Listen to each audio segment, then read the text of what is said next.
Imagine um povo nômade, recém-libertado da escravidão, erguendo um santuário portátil no deserto para encontrar Deus. Esse é o tabernáculo de Moisés, descrito em Êxodo 25:40, uma tenda sagrada que acompanhava os israelitas em sua jornada. Feito de linho, ouro e madeira, era mais que uma estrutura, era a presença divina em movimento. Como um povo errante criou um templo móvel tão sofisticado? Foi um milagre divino ou engenhosidade humana? Neste sexto episódio da nossa série sobre construções bíblicas, exploramos o Tabernáculo de Moisés, um templo móvel. Prepare-se para uma jornada de fé, arqueologia e mistério no coração do Sinai. Construir o Tabernáculo de Moisés no deserto do Sinai por volta do século 13 a.C. foi um feito de devoção e precisão. Êxodo 25:27 detalha um projeto divino executado por Bezalel, com materiais doados por um povo recém-libertado: ouro, linho, madeira de acácia. Como nômades, sem cidades ou pedreiras, criaram um santuário portátil para a Arca da Aliança. Projetado para ser montado e desmontado, o tabernáculo unia mobilidade e sacralidade. Vamos explorar os materiais, técnicas, logística e desafios que moldaram esse templo único, um símbolo da aliança com Deus.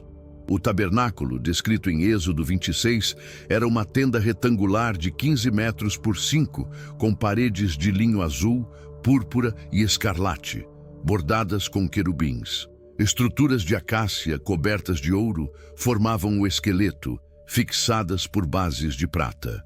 Imagine artesãos, sob o sol escaldante, tecendo fios coloridos e martelando o ouro saqueado do Egito.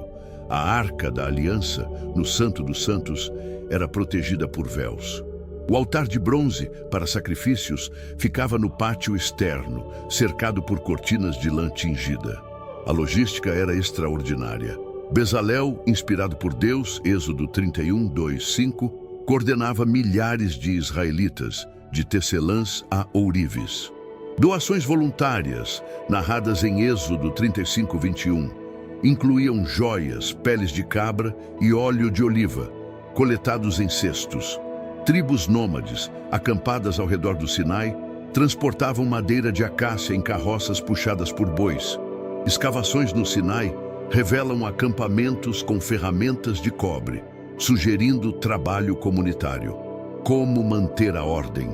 A liderança de Moisés e a visão divina garantiam unidade.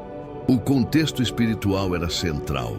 Após o Êxodo, os israelitas, guiados pela nuvem divina, buscavam um espaço para adorar. O tabernáculo, montado no centro do acampamento, simbolizava a presença de Deus, com a arca como trono divino. Sacerdotes, liderados por Arão, purificavam o local com incenso, enquanto mulheres fiavam linho sob tendas. Êxodo 40:34 narra a glória de Deus, enchendo o tabernáculo, um sinal de aliança. Para os israelitas, cada peça era um ato de obediência, unindo um povo em formação. Os desafios eram imensos. O deserto, com ventos e areia, exigia estruturas leves, mas resistentes. Escavações de tendas nômades no Negev mostram sistemas de cordas e estacas, similares ao tabernáculo. A escassez de água limitava atingimentos, enquanto o calor desgastava trabalhadores. Bezalel usava técnicas egípcias, como fundição de ouro, adaptadas ao deserto. Acidentes como colapsos de vigas eram riscos constantes. Como superar essas barreiras? A fé coletiva guiada por Moisés transformava limitações em milagres. A influência cultural era notável. O tabernáculo, com véus bordados e ornamentos de ouro, refletia influências egípcias e cananeias, adaptadas à fé monoteísta. Esculturas de querubins, descritas em Êxodo 25:18, evocavam proteção divina. Artesãs, usando fusos de osso, criavam tecidos vibrantes, enquanto músicos tocavam trombetas em rituais. Escavações no Sinai mostram cerâmicas com símbolos de tendas, sugerindo reverência. Como o tabernáculo moldava a identidade? Ele centralizava a adoração, distinguindo Israel de povos vizinhos. O impacto humano era profundo. Famílias inteiras contribuíam, de crianças carregando peles a anciãos oferecendo joias. Condições eram duras, areia nos olhos, calor intenso, dietas de maná. Escavações revelam áreas de trabalho com cinzas de fornos, onde ourives fundiam ouro. Mulheres, muitas ex-escravas, ganhavam destaque como tecelãs, desafiando normas patriarcais. Como essa obra unia o povo? O tabernáculo era um projeto coletivo, reforçando a identidade de um povo em formação. O impacto econômico era significativo. Doações, detalhadas em Êxodo 35, exigiam organização, com escribas registrando contribuições em tábuas. Tribos trocavam peles por linho com mercadores midianitas, criando redes comerciais.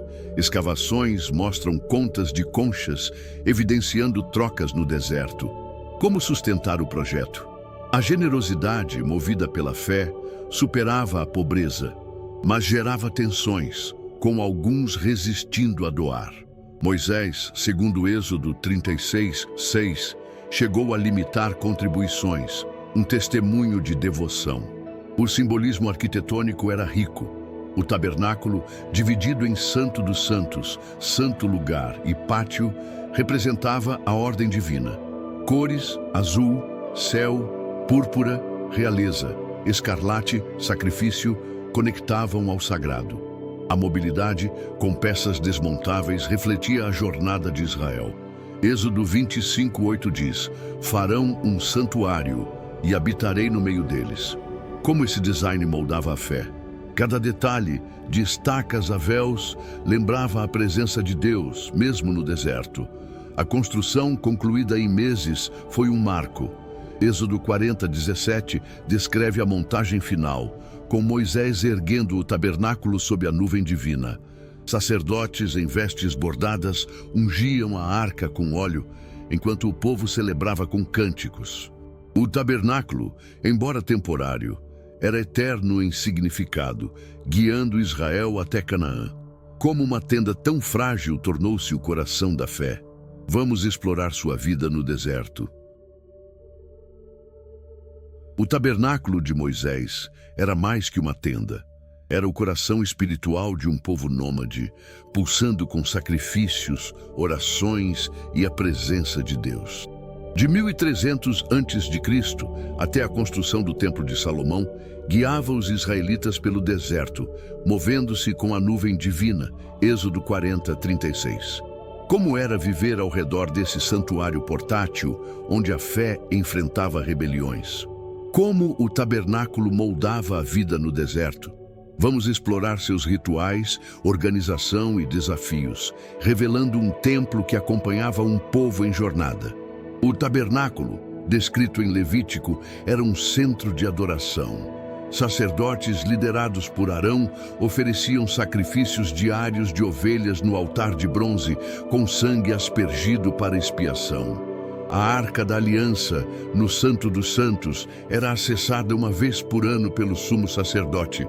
Levitas em túnicas brancas cantavam salmos e acendiam o menorá de ouro. Tribos acampavam em círculo ao redor, com fogueiras iluminando a noite. Escavações no Sinai mostram acampamentos circulares, sugerindo essa organização. A logística era complexa. Levitas, divididos em clãs, Números 3, desmontavam e transportavam o tabernáculo com a arca coberta por véus. Carroças puxadas por bois moviam vigas de acácia, enquanto sacerdotes purificavam o caminho com incenso. Escavações revelam estacas de bronze, usadas para fixar tendas. Mulheres preparavam óleo para o menorá, apesar de restrições rituais. Como manter a santidade em movimento? A nuvem divina, guiando o povo, sinalizava paradas, unindo fé e mobilidade. O propósito era espiritual. O tabernáculo centralizava a adoração, substituindo altares pagãos. Rituais como o Yom Kippur reforçavam a aliança, enquanto festas como o Pessach reuniam tribos. Êxodo 29:45 diz: "Habitarei entre os filhos de Israel." Para nômades, era um lembrete de Deus em meio ao deserto. Escavações de altares portáteis no Negev sugerem práticas similares, como o tabernáculo unia. Ele dava identidade, mas também exigia obediência, gerando tensões. Tensões internas emergiam. Rebeliões, como a de Coré, Números 16, desafiavam a autoridade de Moisés e Arão, questionando o monopólio sacerdotal. Alguns israelitas, saudosos do Egito, resistiam a rituais. Escavações mostram cacos com símbolos pagãos, sugerindo sincretismo. Como o tabernáculo resistia? A liderança de Moisés, apoiada pela nuvem divina, reprimia revoltas. Mas a unidade era frágil, com tribos disputando espaço no acampamento. A sofisticação impressionava. O menorá, com 7 braços, iluminava o santo lugar, enquanto a mesa dos pães da proposição simbolizava sustento divino. Véus bordados, descritos em Êxodo 26, protegiam a arca, com fios tingidos por artesãs.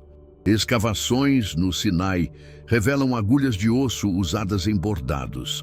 O tabernáculo atraía curiosidade de midianitas que trocavam peles por linho. Como ele se destacava?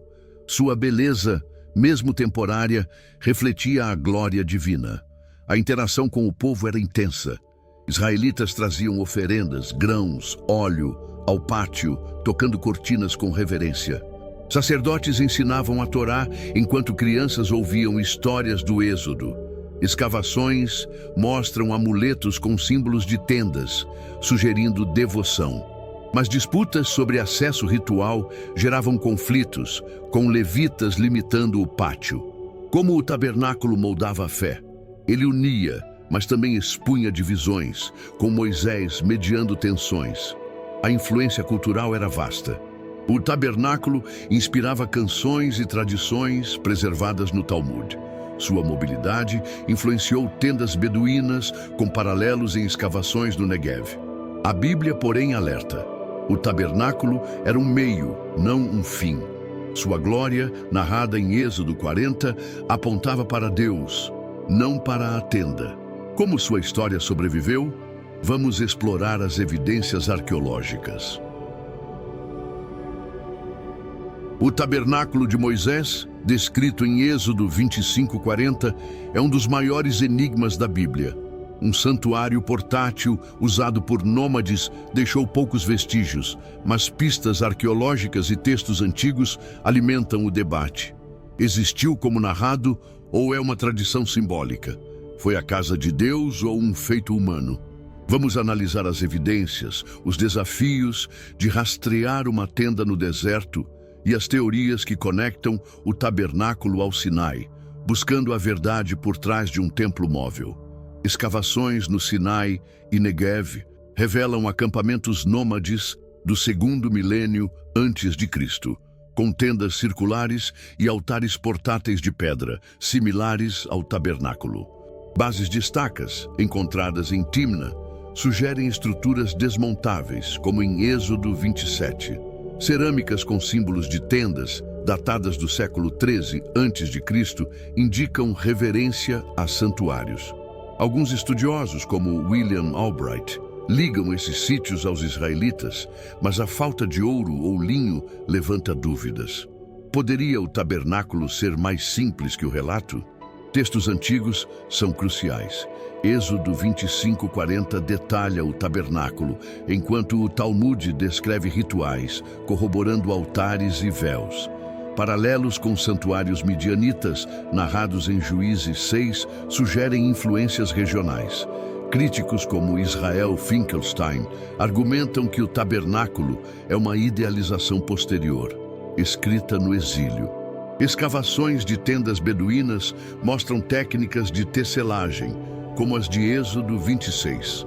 Como separar fato de símbolo? A sofisticação descrita alinha-se com joias do período, mas o mistério persiste. Teorias alternativas intrigam.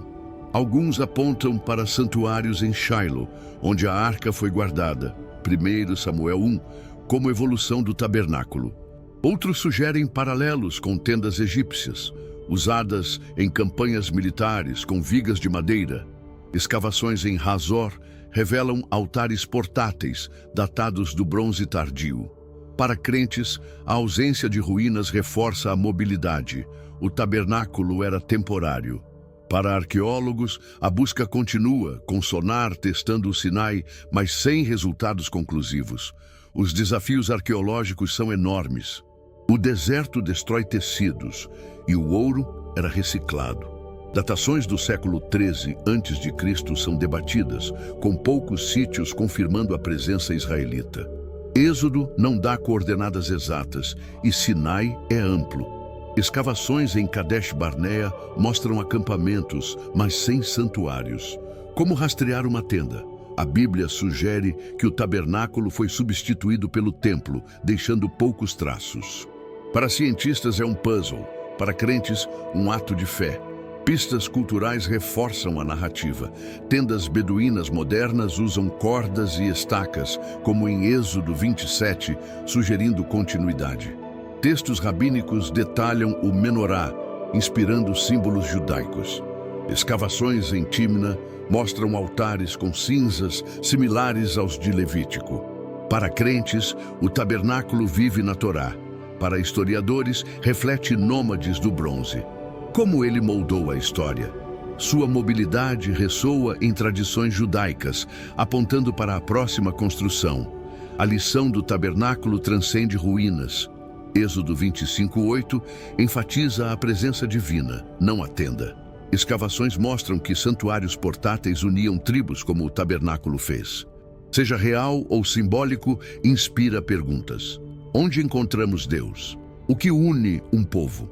Com essas questões, vamos refletir sobre seu significado espiritual.